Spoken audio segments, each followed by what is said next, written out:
नमस्कार प्यारे विद्यार्थियों। कक्षा 8 की प्रखर कार्य पुस्तिका के कार्यपत्रक नंबर 94 को हम इस वीडियो में हल करने वाले हैं, जिसमें सीखेंगे आयत एवं वर्ग का क्षेत्रफल ज्ञात करने की समझ। यानी आयत और वर्ग का क्षेत्रफल क्या है और उसको ज्ञात करने का क्या सूत्र है और किस तरह से आप इसको आसानी से ज्ञात कर सकते हैं, वो सारी बातें हम इस वीडियो में सीखने वाले हैं। तो अभी तक यदि आपने अनिल क्लासेज चैनल को सब्सक्राइब नहीं किया है तो जरूर कर लीजिएगा, जिससे कि आपको अच्छे से अच्छे बोर्ड परीक्षा के मॉडल प्रश्न पत्र है वो भी कक्षा 8 के मिल पाएंगे। सवाल है, देखिए नीचे दी गई आकृतियों का क्षेत्रफल ज्ञात कीजिए। यहाँ पर ये इस तरह की आकृति दी हुई है जिसकी चौड़ाई लंबाई दी हुई है 6 सेंटीमीटर और चौड़ाई 3 सेंटीमीटर। तो लंबाई और चौड़ाई अलग अलग, मतलब आप समझ गए हैं कि ये आयत है। क्या है भाई? आयत है। और आयत का क्षेत्रफल ज्ञात करने का सूत्र होता है, वो होता है लंबाई गुणा चौड़ाई। तो यहाँ पर 6 गुणा 3 करेंगे 18 सेंटीमीटर स्क्वायर इसका उत्तर आ जाएगा। यानी इसका क्षेत्रफल है वो 18 सेंटीमीटर स्क्वायर है। आप इसको इस तरह से आसानी से भी कर सकते हैं। यहाँ 3 सेंटीमीटर है, इसको 3 भागों में बांट दिया, 1 2 3। 6 सेंटीमीटर है तो इसको 6 भागों में बांट दीजिए। अब इनको गिन लीजिए, 1 2 3 4 5 6 7 8 9 10 11 12 13 14 15 16 17 18। तो इस तरह से भी 18 सेंटीमीटर स्क्वायर आपका आंसर आ जाएगा। ठीक है, तो इस तरह से आप सरल तरीके से भी कर सकते हैं। अगला देखिए, यहाँ पर वर्ग दिया हुआ है 4 सेमी 4 सेमी, सभी समान है। इसका मतलब 4 से 4 ये भी 4 होगी और इसका नाम वर्ग हो गया। क्षेत्रफल निकालने का सूत्र है भुजा गुणा भुजा, यानी इसका गुणा इससे करना है। तो 4 गुणा 4 करेंगे तो क्या आ जाएगा? 16 सेंटीमीटर स्क्वायर आंसर आ जाएगा। तो इस तरह से आगे सवाल दिए हैं उसको आप आराम से हल कर सकते हैं। देखिए यहाँ पर आयत दे रखा है 6 सेंटीमीटर लंबाई 2 सेंटीमीटर चौड़ाई। तो क्षेत्रफल का वही लिखेंगे सूत्र, लंबाई गुणा चौड़ाई। 6 गुणा 2 करेंगे, 6 दूने 12 सेंटीमीटर स्क्वायर आ जाएगा। यहाँ देखिए 3 सेंटीमीटर 3 सेंटीमीटर मतलब वर्ग है, तो क्षेत्रफल भुजा गुणा भुजा, 3 गुणा 3 करेंगे 9 सेंटीमीटर स्क्वायर आ जाएगा। ठीक है, ऐसे यहाँ पर देखिए यहाँ 4 सेंटीमीटर है चौड़ाई और लंबाई 5 सेंटीमीटर है, तो इसका मतलब आयत हो गया। लंबाई गुणा चौड़ाई 5 गुणा 4 सेंटीमीटर करेंगे 20 सेंटीमीटर स्क्वायर आ जाएगा।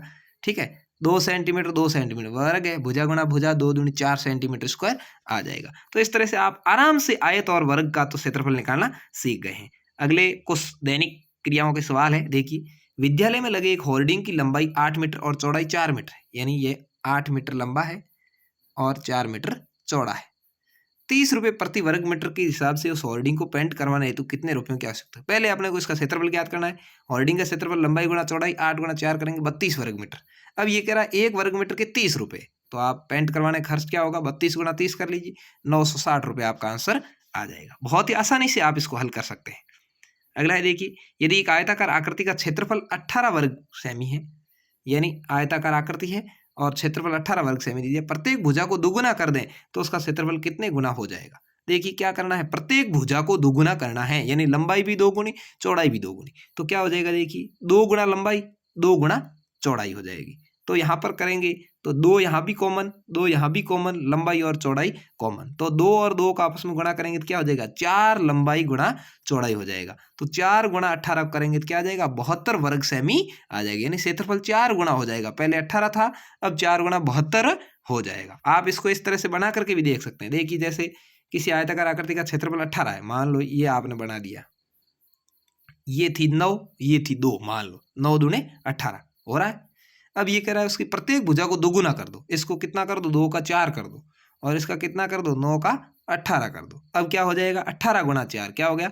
18 चौके कितना हो गया? 72। ठीक है ना, तो इस तरह से हो जाएगा। आप समझ गए होंगे, अच्छे से मैंने आपको समझाने की कोशिश की है। अगला, यदि एक आयत और एक वर्ग का क्षेत्रफल बराबर है तो क्या उसके परिमाप भी बराबर होंगे? अपने उत्तर की उदाहरण सहित व्याख्या करनी। देखिए यहाँ पर मैंने एक आयत बनाया, ये आयत है जिसकी एक भुजा 4 और एक भुजा 9 है, और इसका यदि परिमाप देखेंगे तो परिमाप क्या होता है आयत का? आपको पता ही है। आयत का जो परिमाप है वो होता है 2 कोष्टक लंबाई प्लस चौड़ाई, ये 9 4 13 को जोड़ेंगे 26 सेंटीमीटर। इसका परिमाप कितना आ जाएगा? 9 9 18 और 4 4 8 18 और 8 26। ठीक है, परिमाप 26 आ गया। अब क्षेत्रफल, अब ये कह रहा है आयत का क्षेत्रफल। क्षेत्रफल क्या होता है? 9 लंबाई गुणा चौड़ाई, तो 9 गुणा 4 करेंगे तो 900 कितना हो जाएगा? 36 हो जाएगा। अब ये तो आ गया आयत का। अब वर्ग की बात करते हैं। वर्ग मैंने बनाया 6 इंटू 6 का, तो यहाँ पर देखेंगे तो दोनों का परिमाप ज्ञात करेंगे। 4 गुणा भुजा 24 सेंटीमीटर और क्षेत्रफल करेंगे छगमग 36। यानी क्षेत्रफल तो सेम है लेकिन परिमाप यहाँ 24 है या 26 है, सेम नहीं है ना। तो क्या होगा, यहाँ पर अपन को पता चल जाएगा कि एक आयत और एक वर्ग का यदि क्षेत्रफल बराबर है तो उसका परिमाप बराबर होगा। उसकी कोई गारंटी नहीं है, यानी परिमाप बराबर नहीं होगा। ठीक है, तो इस तरह से मैंने यहाँ पर सवाल को करके भी दिखाया। आप देख सकते हैं इसका परिमाप 24 है, इसका क्षेत्रफल 36 है, क्षेत्रफल इसका भी 36 है, लेकिन यहाँ परिमाप 26 है। तो क्षेत्रफल समान होने पर परिमाप समान हो ये कोई जरूरी नहीं है। इस तरह से आपको लिखना है। तो उम्मीद है आपको ये कार्यपत्रक नंबर 94 जिसमें आयत और वर्ग की समझ और उसका क्षेत्रफल परिमाप की समझ अच्छे से आई होगी। धन्यवाद। जय हिंद, वंदे मातरम। कमेंट करके जरूर बताएं।